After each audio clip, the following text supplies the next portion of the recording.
ஒருத்தன் சூப்பரா போட்டிருந்தான்டா. வட சென்னை படத்திலேயே பவர்ஃபுல்லான கேரக்டர், பயங்கரமான ஆள்னா அது அந்த செந்தில் மட்டும்தான். ஏன்னா செந்தில வந்து நேருக்கு நேரா யாராலும் நின்று பார்க்கவே முடியாது. குரூப்லயே 100 பேர் இருந்தா கூட கையில ஒரு பொருள் கூட இல்லாம வர்றவன் பொருளே வாங்கி போடணும்னான்னு அந்த வயசு எப்போ 40 வயசு கிட்ட இருக்கும் அவருக்கு. அப்பவே அவர் டேரிங்கா இருப்பாப்ல.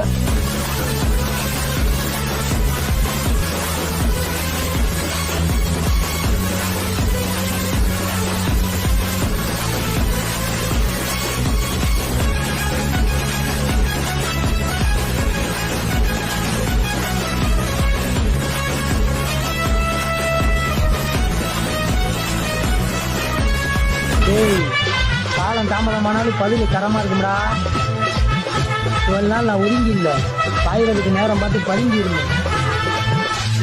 சாமா வச்சு மட்டை அடிக்க போறேன், டிவில போய் பாரு தலைப்பு